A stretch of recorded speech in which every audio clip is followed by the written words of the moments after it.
Hi friends, வணக்கம். Welcome back to 12th day of 21 days fat loss challenge. So இன்றைக்கி நம்ம nutrition topic நிறையவே பார்த்துட்டோம். என்னெல்லாம் டவுட் வருமோ அது எல்லாத்தையுமே கிளியர் பண்ணிட்டேன். ஸோ எவ்வளோ நியூட்ரிஷனுக்கு இம்பார்ட்டன்ட் கொடுக்குறோமோ அதே அளவுக்கு நீங்கள் எக்ஸசைஸ் ரொட்டீனையும் ஸ்டார்ட் பண்ணுங்கள். எந்த எக்ஸசைஸ்னாலும் low intensity, medium intensity, high intensity எதுனாலும் நீங்கள் ட்ரை பண்ணலாம் அப்படின்னு சொல்லியிருந்துச்சு. லோ கார்ப்ஸ் டயட்டில் நம்ம இருக்கோம் அப்படின்னா ரொம்ப க்ளீன் ஃபுட் ஹேபிட் நல்ல ப்ராப்பரான நியூட்ரிஷனில் இருக்கும்போது ஸோ இந்த எக்ஸசைஸில் HIIT high intensity interval training பண்ணிங்க அப்படின்னா அது சூப்பராக உங்களுக்கு கேலரிஸ் பர்ன் பண்ணுறதுக்கும் ரெஸ்டிங்கில் இருக்கும்போது கேலரிஸ் பர்ன் பண்ணுறக்கும் உங்களோட மெட்டபாலிசத்தை இன்க்ரீஸ் பண்ணுறக்கும் உங்களுக்கு ஹெல்ப் பண்ணும் அப்படின்றனால ஸோ நம்ம இன்றைக்கி HIITனா என்னென்னா ஒரு 45 செகண்ட்ஸ்க்கு இல்லைனா ஏதாவது சம் டைமுக்கு ஒரு ஹையாக பண்ணோம், ஒரு குட்டி பிரேக் எடுத்தோம், ஒரு நல்ல ஹை இன்டென்சிட்டி பண்ணோம், ஒரு குட்டி பிரேக் எடுத்தோம். ஸோ நம்ம இன்றைக்கி என்ன பேட்டர்னில் பண்ண போகிறோம்னா 45 செகண்ட்ஸ்க்கு ஜம்பிங் ஜாக்ஸ் அதோட வேரியேஷன்ஸ் பண்ண போகிறோம், 15 செகண்ட்ஸ் பிரேக் எடுக்க போகிறோம். ஸோ இப்படியே 10 வேரியேஷன் பார்த்தோம் அப்படின்னா 10 மினிட்ஸ் ஆச்சு. நான் 10 மினிட்ஸ்க்கு டைமர் வச்சு உங்கள் கூட நான் செஞ்சு காமிக்கிறேன், நீங்களுமே என் கூட செய்யலாம். ஸோ அதுவே நீங்கள் 2 செட் இல்லை 3 செட் பண்ணிங்கன்னா சூப்பர் டூப்பராக இருக்கும். இன்றைக்கி என்னோட ஆக்டிவிட்டியில் காலையிலேயே 1 hour கிளாஸ் இருந்தது, என்னோடது ஈவினிங்கும் இருக்குது. இன் பிட்வீனில் நான் இதுவும் உங்களுக்காக செஞ்சு காமிக்கிறேன். ஸோ நீங்கள் உங்களுக்கு தகுந்தாப்பில் இது 2 செட் இல்லை 3 செட் பண்ணிக்கோங்க. ஸோ இப்போ ஜம்பிங் ஜாக்ஸ் பண்ண போகிறோம் அப்படின்றனால அதுக்கு யாரெல்லாம் பண்ணக்கூடாது. சிம்பிள் ஸ்கிப்பிங் பண்ணும்போது என்னெல்லாம் சொல்லியிருக்கோமோ இதுக்கு முன்னாடி அதே தான் இந்த ஜம்பிங் ஜாக்ஸ்க்கும் பொருந்தும். ஜஸ்ட் ஒரு அகெயின் சொல்லணும் புல்லட் பாயிண்ட்ஸான்னு பார்த்தீங்கன்னா, உங்களுக்கு சப்போஸ் இருமுனாலோ தும்முனாலோ கூட ஒரு யூரின் இன்கன்டினன்ஸ், யூரின் லீக் ஆகிற ப்ராப்ளம் இருக்குது அப்படின்னு தோணுச்சுன்னா நீங்கள் கண்டிப்பாக அவாய்ட் பண்ணிடுங்க, பண்ண வேண்டாம். அது ஜம்ப் பண்ணுறதுக்கு பதிலாக வேணுன்னா நீங்கள் நல்ல பிரிஸ்காக ஃபாஸ்ட்டாக டேப் பண்ணிக்கலாம் போதும், பட் நோ ஜம்பிங். ஸோ அதுக்கு பதிலாக எவ்வளவோ எக்ஸசைஸ் இருக்குது, நீங்கள் அதை பண்ணலாம். அதர் தேன் தேட் உங்களுக்கு எந்த ப்ராப்ளமும் இல்லைன்னு தோணுச்சுன்னா நீங்கள் டெஃபினட்டாக பண்ணலாம். ஸோ இது ஜம்ப் பண்ணுறனாலெல்லாம் யூட்ரஸ் இறங்கிடாது. சப்போஸ் முதலையே உங்களுக்கு யூட்ரஸ் இறங்கியிருக்குன்னு ஏதாவது ஒரு ஹெல்த் கண்டிஷன் இருக்குது அப்படின்னா நீங்களும் பண்ண வேண்டாம். அதர் தேன் தேட் எல்லாருமே பண்ணலாம். அண்டு ஜம்ப் பண்ண போகிறோம் கண்டினியூஸான்றனால தரையில் ஹிட் ஆகுங்கிறனால நான் ஷூ போட்டிருக்கேன்.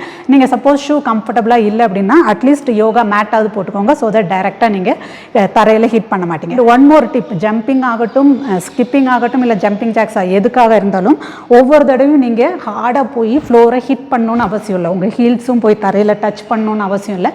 ஜஸ்ட் உங்களோட டோஸ் மட்டுமே லேண்ட் ஆனால் போதும். ஒவ்வொரு தடவையும் எப்போ முடியலையோ ஜஸ்ட் ஃபுல்லாக பண்ணுறீங்கன்னா அது வேறு விஷயம். பட் ஒவ்வொரு தடவையும் போய் ஃபுல்லாக இம்பேக்ட் இருக்கிற மாதிரி போய் ஹிட் பண்ண வேண்டாம் ஃப்ளோரை. ஸோ இன்னொரு முக்கியமான விஷயம், நீங்கள் இந்த மாதிரி ஜம்ப் பண்ணும்போது ஆல்வேஸ் உங்களோட ஃபுல் கோர் மசிலையும் டைட்டாக வச்சுக்கணும். மூச்சை பிடிச்சி வைக்கக்கூடாது.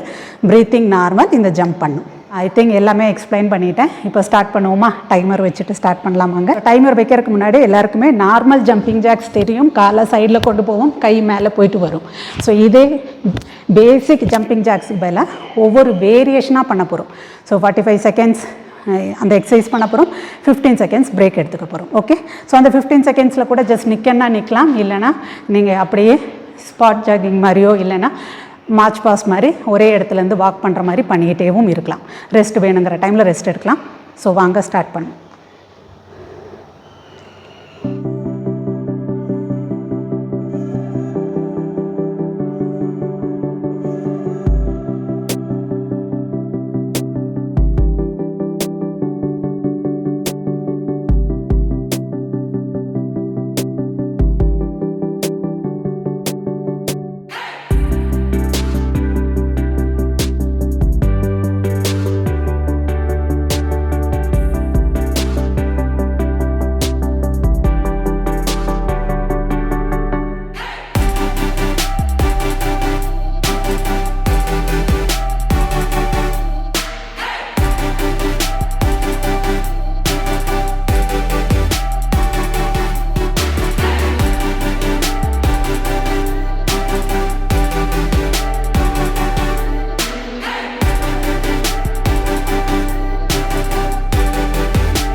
ஸோ பயங்கரமாக இன்னும் இழைக்குதுங்க. நல்லாவே ஹார்ட் ரேட் எலிவேட் ஆகி அது அப்படியே கண்டினியூஸாக HIITயில் 10 வேரியேஷன்ஸ் பண்ணதுங்கிறது செம்ம சூப்பர் எஃபெக்டிவாக இருக்கும். ஸோ இந்த 10 மினிட்ஸ் பண்ணிங்கன்னா டெஃபினட்டாக ஒரு 2-3 மினிட்ஸாவது கூல் டவுன் கொஞ்சம் ப்ரீத்திங் நார்மலாகிற வரைக்கும் வச்சுட்டு முடிஞ்சால் 2 செட்ஸ். இன்னும் ரொம்ப முடியும், உங்களோட ஸ்ட்ரென்த்து ரொம்ப நல்லா இருக்குது அப்படின்னா 3 செட்ஸ் கூட பண்ணலாம். பட் ஸ்டார்டிங்கில் ஒன்று முடிக்கிறதே கஷ்டம்னு நினச்சிங்கன்னா 30 செகண்ட்ஸ்க்கு பண்ணிக்கோங்க, 30 செகண்ட்ஸ்க்கு பிரேக் எடுத்துக்கோங்க. ஸோ இந்த ஒர்க் அவுட் செஷனை நீங்களும் ஃபாலோ ஆகலாம் மாதிரி என் கூட சேர்ந்து ட்ரை பண்ணுங்கள். இன்றைக்கி வேறு என்னெல்லாம் சாப்பிட்டேன், என்னோடய வெயிட் என்ன, இது எல்லாத்தையும் இது கூட சேர்த்து போடுறேன். ஸோ இன்றைக்கி காலையிலேயே 5:30 to 6:30 என்னோடய கிளாஸ் இருந்தது. சேரை வச்சுட்டு ஃபுல் பாடியோட செஷன் தான் இன்றைக்கி எடுத்தேன். ஸோ இதே செஷன் ஈவினிங்கும் நான் எனக்கு இருக்கும். ஸோ 2 hours ஒர்க் அவுட் ஆயிடுச்சு இன்றைக்கி. அதுக்கப்புறமா அரவுண்ட் 9:20 பசிக்கும்போது நல்ல ஒரு ஸ்கூப் போட்டு ப்ரோட்டீன் பவுட்ரு போட்டு கேக்கும் க்ரீம் காஃபியும் குடித்தேன். ஸோ இது நல்ல ப்ரோட்டீன் ஃபேட் ரிச்சுங்கிறனால ஃபில்டாக வச்சுருக்கோம் நம்மளை. ஸோ இதை எடுத்துக்கிட்ட அப்புறம் என் வேலையை ஸ்டார்ட் பண்ண ஆரம்பிச்சிட்டேன். அப்புறமா நான் ஜம்பிங் ஜாக்ஸ் இன்றைக்குள்ள உங்களுக்கு செஞ்சு காமிக்கிறதுக்காக ஒர்க் அவுட்டும் பண்ணோன்னே நல்லா ஸ்வெட் லாஸ் ஆச்சு. ஸோ நல்ல ஒரு உப்பாக வேறு ஏதாவது ஒரு ட்ரிங்க் குடிக்கணும் போல் இருந்ததுனால பெரிய கிளாஸில் மோர் குடிச்சுக்கிட்டேன். அப்புறம் பசியே இல்லை. ஆக்சுவலாக பசிச்சா சாப்பிட்றதுக்குன்ட்டு இன்றைக்கி மஷ்ரூம் முட்டை பாயில் பண்ணி வச்சுருந்தது. ஸோ இப்போது வரைக்கும் 4 o'clock ஆச்சு, பசி இல்லை. ஸோ கிளாஸ் முடிஞ்சதுக்கப்புறம் கண்டிப்பாக பசிக்கும். ஸோ ஈவினிங் கிளாஸ் முடிஞ்சதுக்கப்புறம் இதில் எவ்வளோ வேணுமோ அந்த போர்ஷன் பசிக்கு தந்தாப்பில் நான் சாப்பிட்டுக்குவேன். ஸோ இன்றைக்கி என்னோடய வெயிட்டு 54.6, அகைன் 1/2 kg கூடியிருக்கு. அஃப்கோர்ஸ் நான் மோர்லாம் குடித்ததுக்கப்புறம் இப்போ வீடியோ அப்லோட் பண்ணணுமேன்ட்டு என் கிளாஸ்க்கு முன்னாடி எடுத்தேன். ஸோ அது மேபி வாட்டர் இன்டேக் அதிகமாக உள்ளே போயிருக்கலாம். ஸோ அதனால தான் டெய்லி வெயிட் செக் பண்ணக்கூடாது, ப்ளஸ் ஆர் மைனஸ் வர்றதுக்கு நிறையவே வாய்ப்புகள் இருக்குது. நீங்கள் அப்படி பண்ணாதீங்க. ஸோ நாளைக்கு வேறு ஒரு டாப்பிக்கோடையோ இல்லை எக்ஸசைஸோடையோ உங்கள் எல்லாரையும் மீட் பண்ணுறேன். Until then take care, bye, be happy and stay safe.